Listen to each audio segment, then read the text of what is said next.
alumnas y alumnos de segundo grado de secundaria. Bienvenidas y bienvenidos a esta sesión de Aprende en Casa 2 de la asignatura de Ciencias Física. Yo soy Leslie Mendívil y en esta ocasión nos acompaña el profesor Cosme, quien estará con nosotros el día de hoy. Bienvenido, profesor. Gracias, Leslie. ¿Qué tal? Sean bienvenidas y bienvenidos a esta sesión llamada Modelando la Ciencia. Soy el profesor Cosme Antonio Fragoso Farías y les acompañaré en esta emisión. Viajemos juntos al sorprendente y maravilloso mundo de la física. El propósito de hoy es analizar los modelos científicos. No olviden tener a la mano su cuaderno, libro de texto y lápiz o pluma para que puedan anotar las preguntas que se mencionen, las ideas principales que identifiquen y las dudas que surjan a lo largo de la sesión. Después podrán consultar su libro de texto u otras fuentes confiables de información con las que profundicen más sobre lo que aquí se analice. Comencemos, maestro.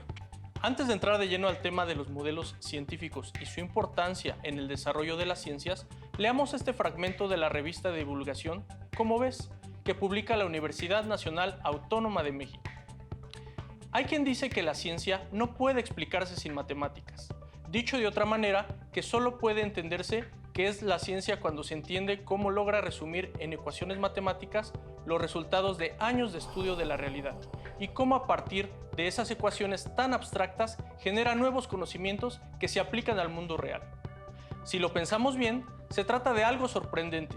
Se estudia un fenómeno, digamos el movimiento de los astros.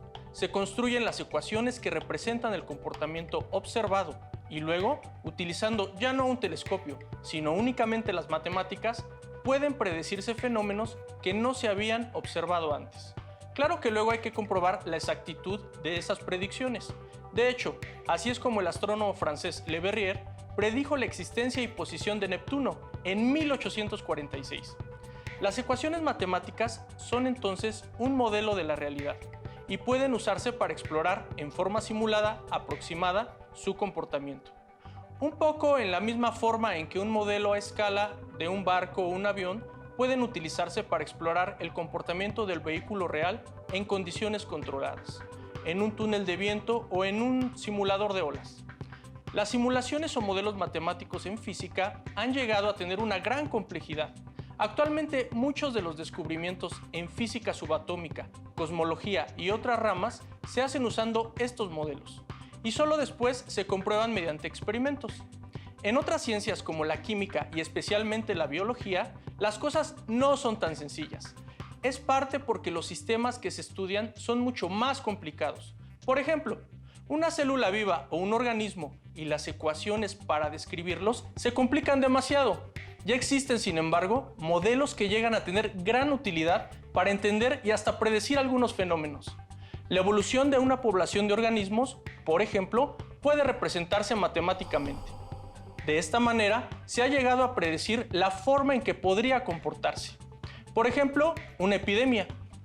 Pero no todos los modelos usados en ciencia tienen que ser necesariamente matemáticos. Algunos son más como maquetas, otros como conjuntos de conceptos sobre los que podemos pensar, sacar conclusiones y posteriormente realizar experimentos que las comprueben o refuten. Tenemos el gusto de que nos acompañe el profesor Jonathan Ibarra Coronel.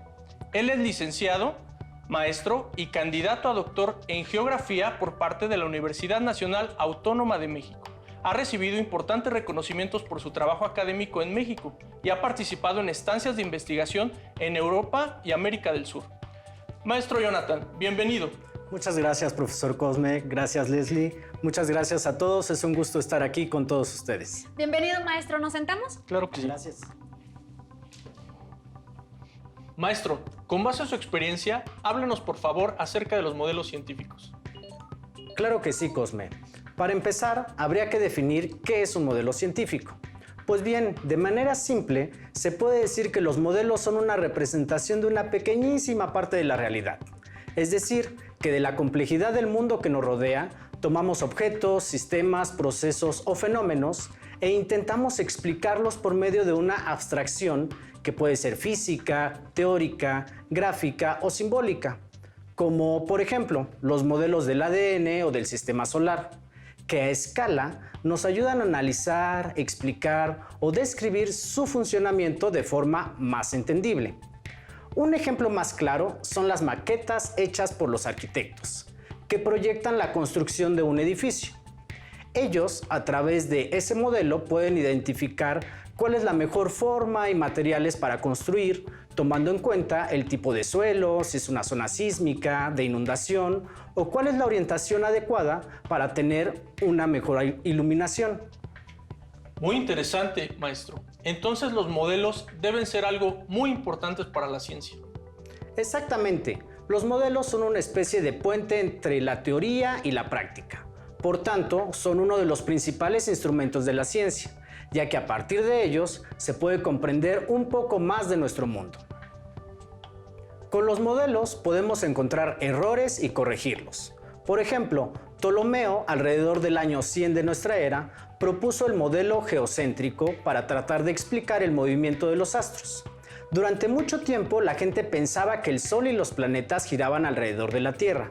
Hasta el año 1543, Copérnico propuso el modelo heliocéntrico, colocando en el centro del sistema solar al Sol y girando alrededor de él a los planetas.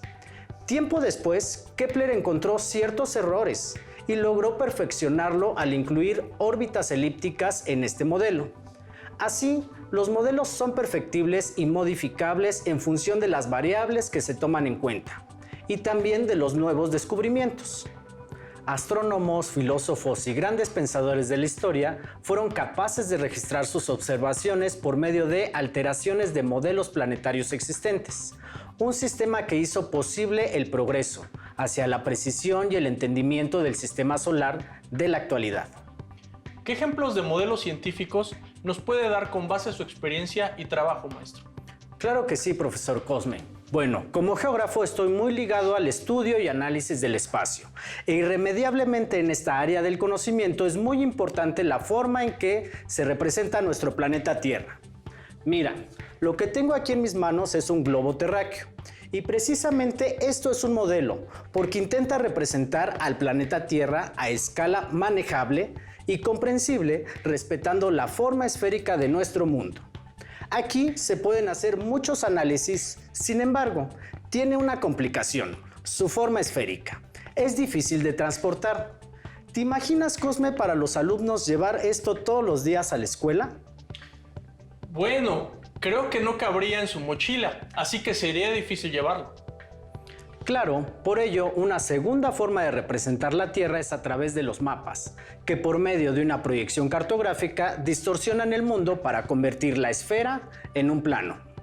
Los mapas son entonces una especie de modelo caracterizado por tener coordenadas geográficas, escala, orientación y una información específica que se maneja con símbolos y colores adecuados.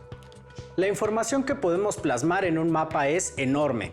Por ejemplo, en un mapa podemos observar el modelo de las placas tectónicas, que no es más que la representación de los grandes fragmentos en que se divide la corteza terrestre. Con esta información se puede identificar límites de placas y saber si una zona es sísmica o volcánica. Otro ejemplo es el mapa que plasma el modelo de los usos horarios, un sistema de organización internacional del tiempo que nos permite saber qué hora y día es en cada punto del planeta, a través de 24 franjas establecidas cada 15 grados de longitud. Al hablar del planeta Tierra, también se puede modelar su estructura interna, reconociendo tres esferas principales: la atmósfera, compuesta de gases; la hidrosfera, correspondiente al agua continental y oceánica; y la geosfera, que se refiere a la parte rocosa del mundo. Incluso se puede modelar cada una de estas partes. Por ejemplo, el modelo de las capas internas de la geosfera, que muestra componentes y profundidad del núcleo, manto y corteza terrestres. Maestro, ¿existen otro tipo de modelos más abstractos? ¿Nos podría platicar un poco más de ellos? Claro que sí, Cosme. Mira, existen temas que requieren de una mayor abstracción de la realidad para poder representarse. Por ejemplo, el modelo aplicado por Walter Christaller en su teoría de los lugares centrales, que explica la distribución de las actividades económicas y la población en áreas urbanas, representado mediante hexágonos, o bien los modelos que intentan explicar la estructura y crecimiento de las ciudades como el modelo de anillos concéntricos de sectores, de núcleos múltiples o bien los modelos aplicados a ciudades latinoamericanas. Otro ejemplo son los modelos matemáticos, que a partir de ecuaciones o algoritmos muestran escenarios del pasado, presente o futuro mediante símbolos y reglas de dicha disciplina.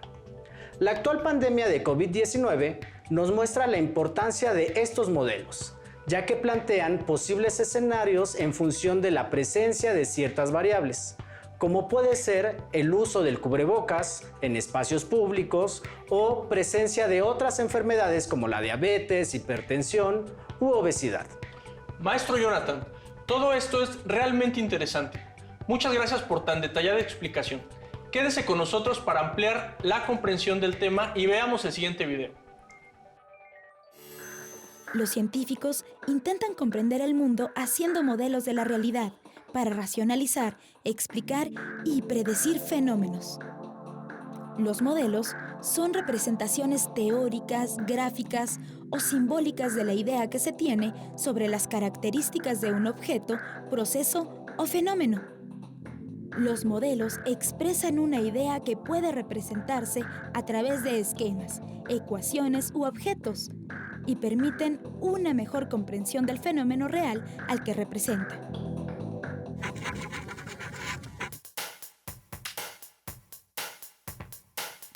Algunas teorías que se utilizaron en la física durante mucho tiempo fueron complementadas como resultado de observaciones y mediciones más precisas.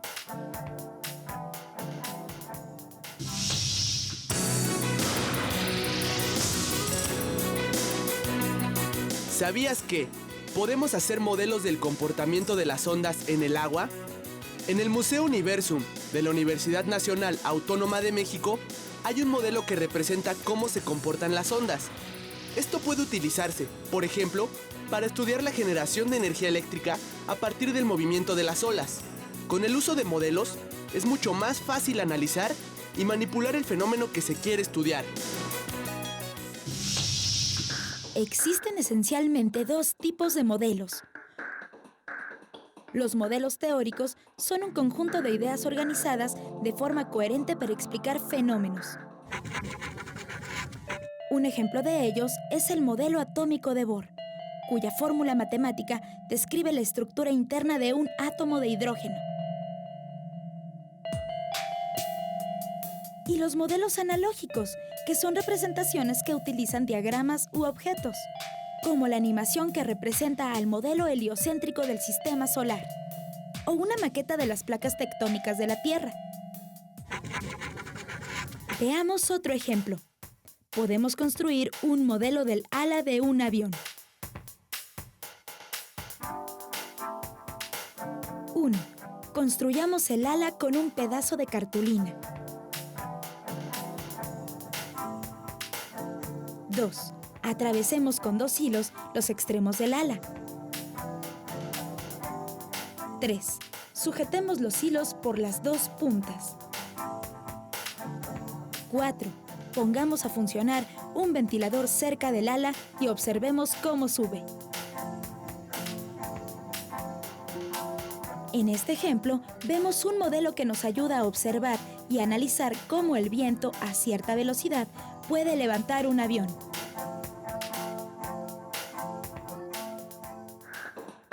Vimos que los modelos sirven para comprender fenómenos y hacer predicciones. Algunos se van perfeccionando conforme se tiene más conocimiento del fenómeno tratado, como en el caso del calentamiento global. La ciencia avanza en tanto se descubren nuevas formas de conocer y explicar los fenómenos en nuestro entorno, para lo cual nos apoyamos en modelos científicos. Esta maqueta la hizo mi tía. Verán, ella es arquitecta. Vino de visita y en unos minutos se la llevará a su trabajo donde presentará su proyecto de construcción. ¿Ustedes saben por qué mi tía hace una maqueta cuando busca construir un edificio? Ella elabora planos y maquetas para representar sus ideas ante los demás. A esto se le conoce como modelo. Sin embargo, hay otro tipo de modelos. Por ejemplo, los modelos científicos. Un modelo científico es una representación que nos permite entender cómo es un objeto, un suceso o un fenómeno natural. Un modelo científico surge de las respuestas que los investigadores dan a las preguntas que se originan de sus observaciones.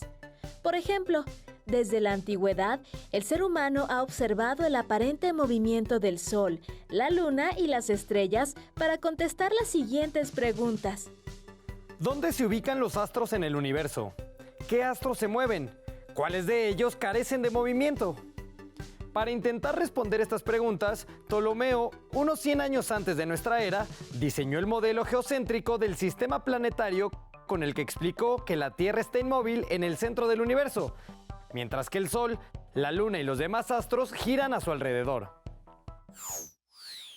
Los modelos científicos son válidos mientras su explicación sea satisfactoria, pero nuevas evidencias generan nuevas explicaciones y pueden inspirar la formulación de nuevos modelos.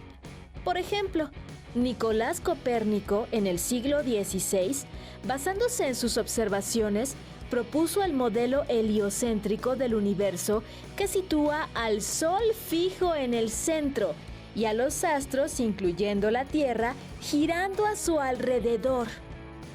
Este modelo permitió explicar mejor el movimiento de los planetas.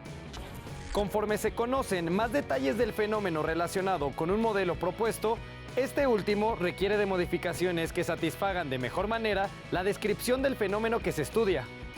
Regresemos al ejemplo de la maqueta. Si el terreno donde se asentará la casa es de roca firme, los cimientos deben ser sencillos y poco profundos. Pero si el terreno es fangoso, los cimientos deben de ser más profundos y de mayor área para evitar que se hunda el edificio.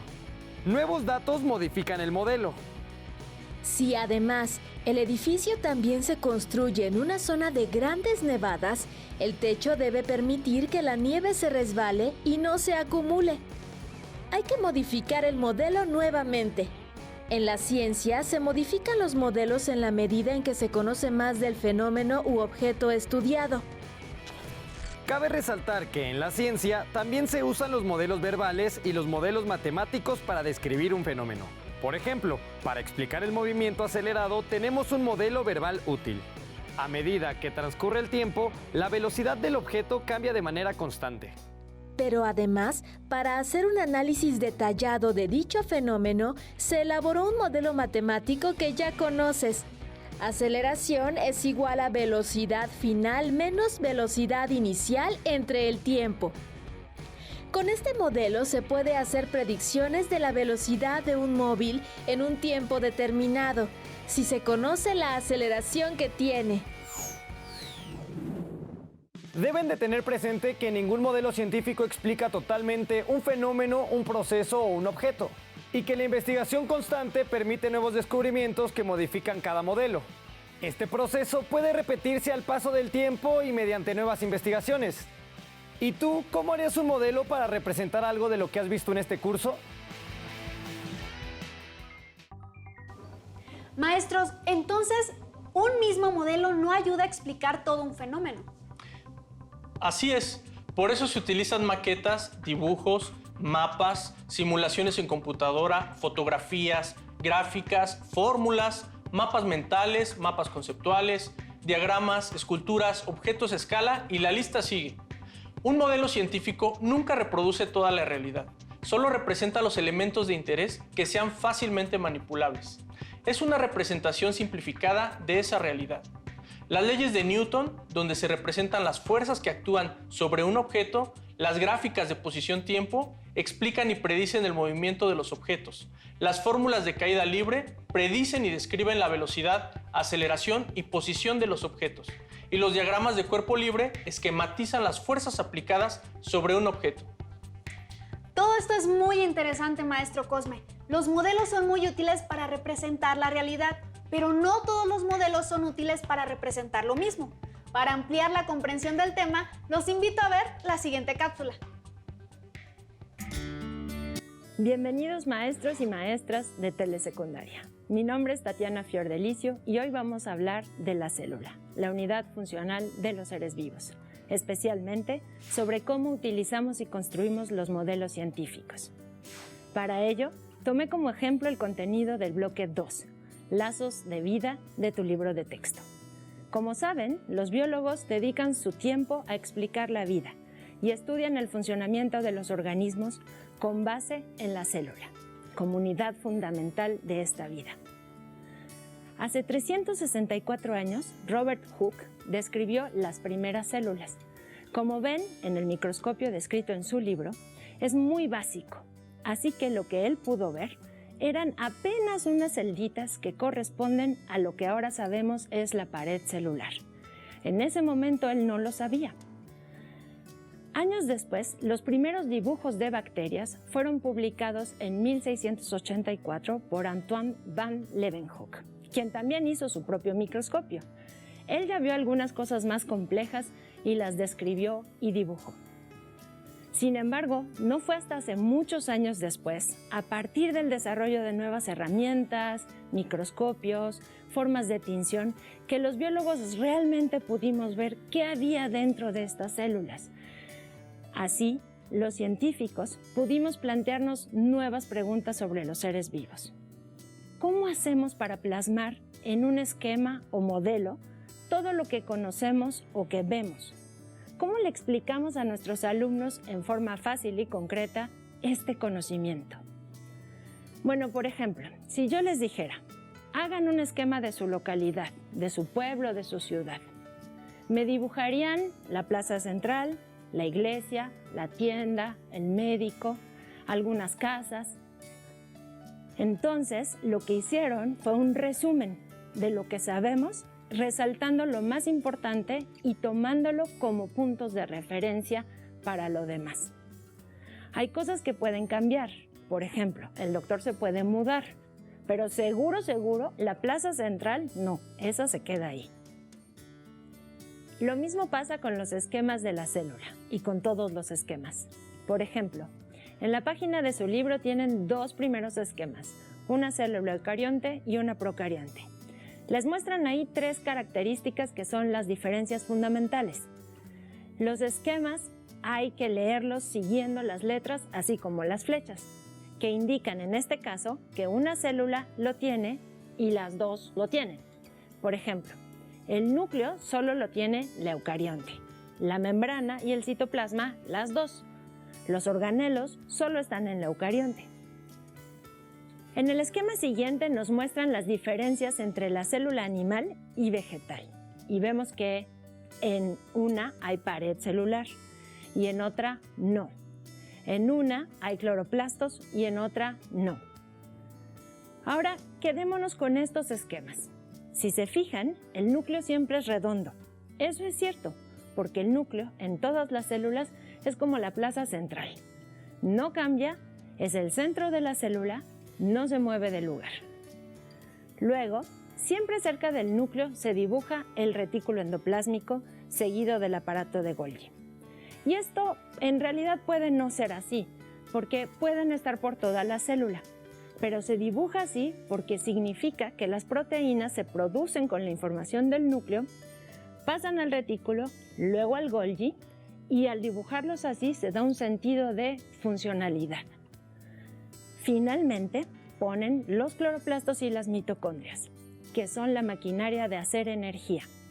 Y después está la membrana, que si ven en el esquema, tiene hoyitos. Estos representan que la célula no está aislada, que se comunica con su entorno.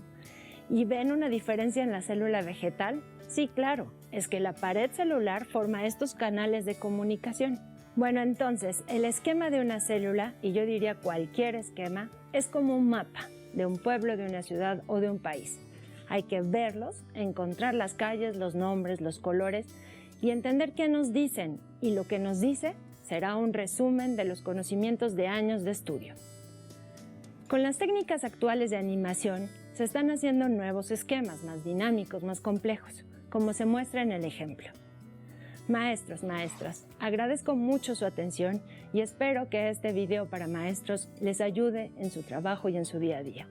Los invito a consultar el portal de Telesecundaria. Profesor, Entonces los modelos son útiles porque son capaces de describir, explicar y predecir un fenómeno, proceso, sistema u objeto. Correcto, pero en el momento en que las predicciones del modelo no coinciden con lo observado, entonces este se desecha, rechaza o modifica.